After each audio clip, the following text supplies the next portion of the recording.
Gaafa salphaatti gaafa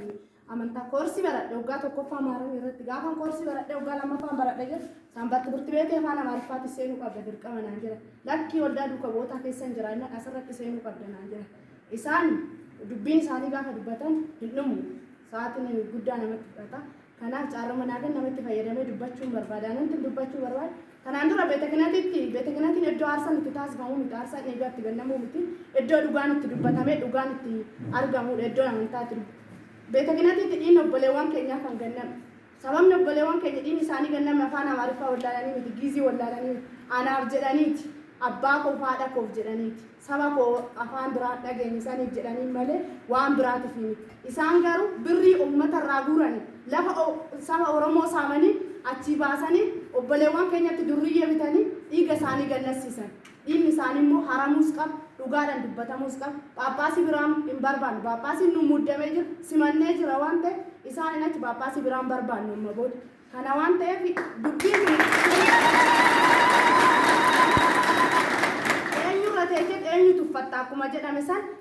lafa keenyarra taa'anii gaallochi jedhanii nu arrabsu san kana waan ta'eef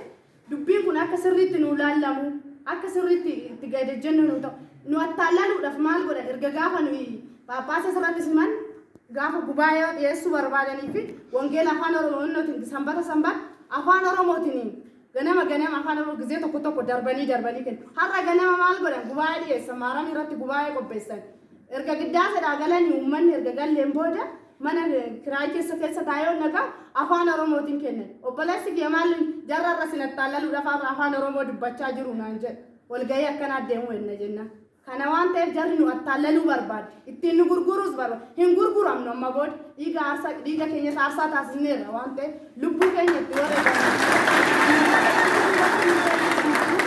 kanaaf abboota keenya duubarraa achi hundaa illee nu jajjabeessa yaadanitti nu dhiyaadha akka duubatti nu walaan deebine sabni keenya badee jira amantaa biraatis saamamnee jirra harka dhibba keessa harki 25 hin taane amantaa ortodoksii kan qabannee jirru maqaa abbaa jechuu kan hin beekne meeqatama keenya jira waan ta'eef hani amantaa koodhaaf abbaa kootirraa fudhadhee miti abbaan kooti faati koo dhimma amantaa ortodoksii jedhanii iyyuu hin beekan gaafa beeta kiristaanii deema sanbata giddaasee nan deema maaliif akka hin deeme hin beeku maaliif akka kiristinnaa ka'ee iyyuu hin beeku garuu waldaa duuka bootaa gaafa asallaa irratti dhaabbatee achi gaafa naquun ani kiristaanummaa koo achitti fudhadhee yoon jedhe itti sissaalfadhe waan ta'eef carraa naa kennuu keessaniif